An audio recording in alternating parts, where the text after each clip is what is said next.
Bonjour à tous, là on vient d'assister vraiment à un match exceptionnel. Je me demande si un peu les Real Madrid City vont pas devenir un peu les classicos, parce que là en ce moment on va dire les derniers Real Barça c'est plus ce que c'était, mais là les Real City c'est vraiment un match de dingue. Déjà le scénario, mais un scénario... Déjà les gens qui supportaient pas forcément le Real ou City se sont régalés. Nous... Voilà, c'était un peu compliqué parce que le score, voilà, on va dire au retour, ça va être assez compliqué. Mais bon, on est le Real Madrid, on sait qu'on arrive toujours à déjouer les probabilités et à s'en sortir. Mais voilà, c'était quand même assez compliqué parce que le scénario, c'est vraiment se prendre un but dès les premières minutes de jeu. Tchouaméni, voilà, qui se prend un but en plus. Première faute du match, carton jaune, et du coup il sera suspendu pour le prochain match. Déjà on se dit vas-y c'est hyper compliqué, déjà juste sur le fait qu'il reçoive un carton jaune, déjà j'étais dégoûté.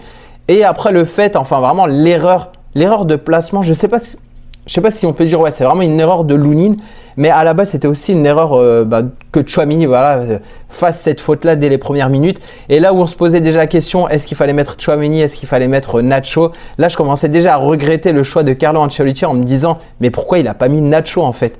Du coup on se prend un but vraiment dès les premières minutes et là je suis vraiment dégoûté, surtout qu'en plus en face il y a eu pas mal d'absents.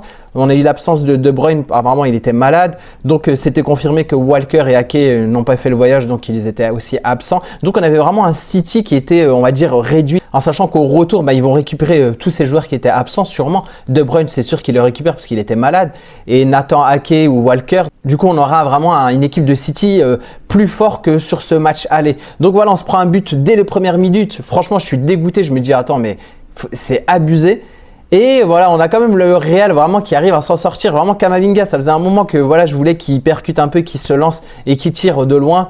Il l'a vraiment provoqué. Il y a quand même de la réussite parce que sa frappe est contrée. Ça amène un but, mais voilà, on voit de la hargne et ça fait vraiment du bien de voir Camavinga marquer. Pour moi, j'accorde ce but à Camavinga, même si ça n'a pas été accordé. Tout le stade était tout en blanc, stade fermé comme je vous l'ai dit, pour vraiment mettre une grosse ambiance. Et juste après l'égalisation de Camavinga, on a ce superbe but de Rodrigo, bien parti en contre-attaque. Voilà, la plupart des attaques du Real Madrid, c'était surtout de la transition. On a Vinicius qui, d'ailleurs, Vinicius, c'était un match assez mitigé, mais il délivre quand même 2 passes décisives dans ce match. De Rodrigo, voilà, un super bon but. D'ailleurs, c'était marrant parce que on avait Rodrigo qui prenait ce côté gauche. Je sais pas si vous vous rappelez, je vous avais dit vraiment que Rodrigo sur ce côté gauche, je le trouve plus efficace, plus précis que Vinicius. Et on avait un peu plus Vinicius qui prenait un peu plus ce côté attaquant, on va dire un peu central, voire excentré plutôt sur le côté droit. Je sais pas si à l'avenir on aura vraiment cette configuration, mais en tout cas c'était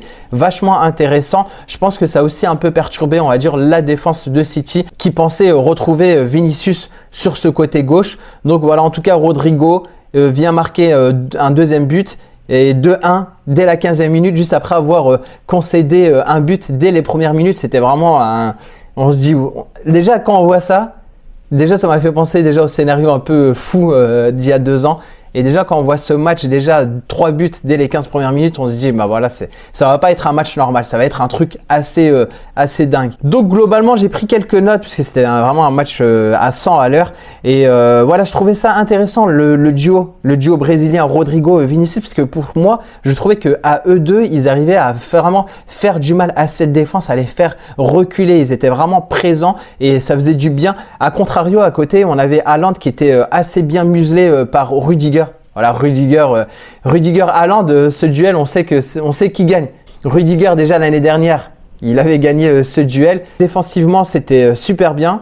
Tchouaméni, après avoir fait cette erreur, je trouve qu'il avait réussi à montrer mieux juste après, on va dire sur la première mi-temps et sur le reste de la seconde mi-temps. Du coup, voilà, on a vraiment un Real Madrid qui arrive à bien faire du jeu, à bien, on va dire, stopper le jeu de City. City avait vraiment du mal à trouver de l'espace. On va aussi parler de Bellingham. Bellingham, je trouve, il a pas mal été décrié. Pour moi, il n'y a pas forcément un flop de Bellingham. Bellingham, il a été un peu partout, on va dire, sur le terrain. Et le fait aussi que Vinicius et Rodrigo, des fois, se plaçaient plutôt sur le côté gauche. Bellingham avait tendance à faire vraiment beaucoup d'efforts, à se placer un peu partout. Il était là au niveau offensif, il était là à la récupération. Et globalement, déjà, faudra souligner le gros match de nos milieux de terrain. Valverde, Toni Kroos, Camavinga, pour moi, c'était vraiment le top. Le milieu de terrain, c'était vraiment le top du top.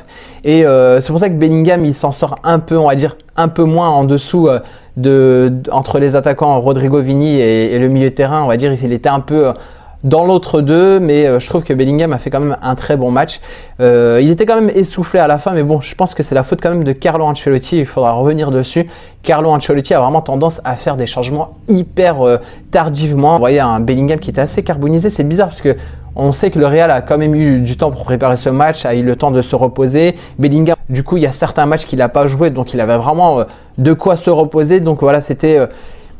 Voilà, je pensais qu'il allait quand même bien tenir, mais je pense que la plupart des courses qu'il faisait, ça l'a vraiment fatigué et on trouvait voilà, qu'il avait du mal un peu à parcourir tout le terrain. Première mi-temps, on mène 2-1. Seconde mi-temps, on reprend les mêmes. On a eu quand même des occasions de part et d'autre. Grealish, Bellingham. Du coup, ouais, Bellingham, il avait une super belle occasion. Il croise un peu trop sa frappe. Moi, en tant que supporter du Real, je voyais le but venir. Je sais pas, on dirait un instinct. On subit. Et au bout d'un moment, on se fait punir avec cette super belle frappe de Foden. Foden qui marque un but vraiment magnifique. Je sais pas, il y a eu très peu de temps entre le but de l'égalisation de City et celui-là de Gvardiol. Pareil, un but de sortie de nulle part. On se demande, voilà, c'était 2 buts en dehors de la surface de réparation parce que City a vraiment eu du mal. Le Real a vraiment bien joué le jeu défensivement, on était vraiment bien. Le milieu de terrain avait réussi à bien récupérer les ballons et je trouvais que le Real était bien en place. Et voilà, dommage, on se fait vraiment punir sur des buts un peu, comme je vous dis, sortis de nulle part.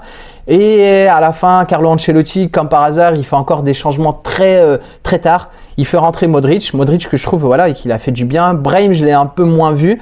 Mais là où je trouvais ça bizarre, c'était qu'il sortait Toni Kroos, pour moi qui avait fait un super bon match. Et il sort aussi, il avait sorti qui? Rodrigo. Rodrigo, à choisir entre Vinicius et Rodrigo, je trouvais que Rodrigo était meilleur que Vinicius. À la limite, moi j'aurais sorti peut-être Vinicius, peut-être Bellingham, que je trouvais un peu en dessous des autres joueurs.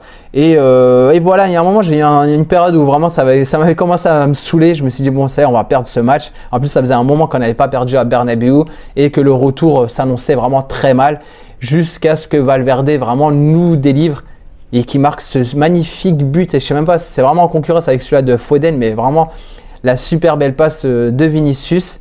Grosse frappe de Valverde, ça faisait un moment qu'on attendait le but de Valverde et en plus c'est un but qui a son importance. Il ramène l'égalisation et on va dire la fine espoir, l'espoir qu'on peut avoir au match retour de qualification, parce qu'avec une défaite à Bernabéu, on pouvait dire adieu à la Champions League. Là, avec le match nul, c'est quand même assez compliqué parce qu'il faudra gagner là-bas, il n'y aura pas d'autre choix. Ça va être très compliqué. Et on a aussi le carton jaune de Tchouaméni, du coup, suspension. Tchouaméni ne pourra pas faire le match retour. Donc, on se posera la question aussi, est-ce que ça sera Nacho, est-ce que ça sera Militao? Pour moi, il y a de fortes chances que ça soit Militao et je pense que Carlo Ancelotti va mettre Militao titulaire lors du prochain match contre Mallorca. Il faudra qu'il se remette dans le bain, dans l'action et pouvoir le mettre ensuite titulaire avec Rudiger. Donc, il y a tellement de choses à dire. C'était vraiment un match assez dingue. Et je pense que le match retour va être aussi pareil, mais j'espère que ça va être de notre côté et qu'on va essayer de se qualifier. Ça va être compliqué, on le sait. Donc voilà, habituellement dans mes débriefs, je fais quand même le top et les flops. Et pour moi, dans mes tops, je vais mettre Camavinga. Camavinga, c'est vraiment l'égalisation. Là, ça m'a vraiment donné du peps et sur ce milieu de terrain, toutes les récupérations qu'il fait, voilà, il fait vraiment un super beau match. Et je mets aussi Toni Kroos. En fait, je vais mettre les 3 milieux de terrain. Je vais mettre les 3 milieux de terrain et je vais rajouter un autre. Donc pour moi, Toni Kroos aussi, j'ai vu aussi des statistiques sur Toni Kroos en termes de récupération. C'était extraordinaire. Et Valverde aussi. D'ailleurs, dans les tops, il y a 2 buteurs, Camavinga et Valverde. Valverde vraiment qui a fait un gros travail dans ce milieu de terrain. Et en fait, ce milieu de terrain vraiment nous a permis, on va dire, de contrôler un peu le jeu. City avait vraiment du mal. Et avait du mal à s'en sortir. Foden devait se placer un peu partout. Rodri avait aussi du mal à se placer. Du coup, voilà, c'est vraiment venu, on va dire, comme je vous dis, des buts, on va dire, un peu venus d'ailleurs. Et une des mentions spéciales, pour moi, Mendy. Mendy, je le mets dans mes tops parce que vraiment, il a vraiment verrouillé ce côté gauche. Foden, qui avait tendance à attaquer de ce côté-là, et même des fois, on retrouvait aussi Bernardo Silva, avait vraiment du mal. Il n'y a aucune attaque qui est passée de ce côté-là. Et ça passait un peu plus du côté gauche. Même Carvajal a fait quand même un bon match. Et voilà, ça essayait de passer du côté gauche avec Grealish. Et des fois, ça revenait un peu au niveau central. Mais globalement, il y a eu, en fait, il y a eu pas mal de tof. Mais voilà, s'il faut choisir, je mets les milieux de terrain avec Mendy. On peut aussi rajouter une bonne mention aussi pour Rudiger. Rudiger, c'était vraiment quelque chose. Et voilà. Et au niveau des flops, malheureusement, Lunin, tu te prends quand même 3 buts. Le premier but, il était quand même évitable. Je sais pas, et voilà, il y avait un mur, on va dire, inexistant. Et il se fait punir. En plus, c'est un but qui casse l'ambiance, qui casse l'ambiance du Bernabeu, ce but dès les premières minutes. Malheureusement, Lunin, il fait partie des flops. Même si après, il arrive à un peu se rattraper. Sur le but de Foden, je pense que c'est assez compliqué. Il peut rien y faire. Sur le but de Gvardiol, je pense que l'erreur, elle vient un peu plus j'aurais dit peut-être du milieu de terrain. Il fallait un peu plus presser sur Gvardiol, mais je pense qu'il ne s'attendait pas à ce que Gvardiol lâche une grosse frappe. Je crois que Gvardiol, il n'a jamais marqué un but d'une frappe. J'ai déjà vu marquer de la tête, mais je ne l'ai jamais vu de marquer en dehors de la surface. Donc forcément, tu ne vas pas presser un joueur comme ça. À la limite, si tu vois De Bruyne ou Foden, tu vas essayer de le presser parce que tu sais qu'il aura une grosse frappe qui peut marquer. Voilà, donc Lunin, Lunin, un des flops. Vinicius, il fait quand même 2 passes décisives. Mais franchement, il y a des occasions où il fallait vraiment les concrétiser. Parce qu'à 2-1, on a eu plusieurs occasions pour marquer le 3e but et on en loupe pas mal. Et Vinicius a été à l'origine quand même de pas mal de loupés. Et je le trouvais vachement perso. Et des fois, il y avait des moments où il devait faire la passe. À un moment, il y avait Valverde qui était au point de pénalty tout seul. À un moment, il y avait Bellingham qui demandait le ballon. Et Vinicius l'a toujours joué un peu perso. Donc, un des flops pour moi, ça va être Vinicius. Et voilà. Peut-être aussi, je dirais, Tchouaméni, vraiment la faute qu'il fait au début. Et je trouvais un peu, voilà, il faisait quelques erreurs à un moment. Mais voilà, s'il faut choisir, ça serait Lunin, Vinicius et un petit peu Tchouaméni. Donc voilà, globalement, le Real Madrid fait vraiment un gros match. Et ça va être assez compliqué au match retour. Et voilà, en tant que supporter, on espère quand même une qualification du Real. N'hésitez pas à me dire ce que vous avez pensé de ce match. On peut être frustré par rapport au score, mais globalement, on peut se dire que le Real Madrid tient tête quand même à City, qui est quand même une des meilleures équipes d'Europe. Avec un match nul, je pense qu'on a quand même l'espoir de se qualifier et que tout est possible. Faut garder l'espoir, en tout cas, si c'était mon dernier mot de cette vidéo.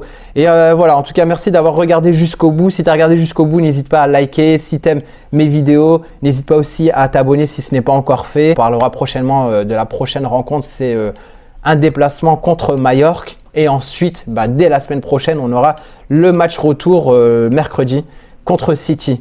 Voilà, je vous dis à bientôt et on se retrouvera bientôt pour des prochaines vidéos. Ciao!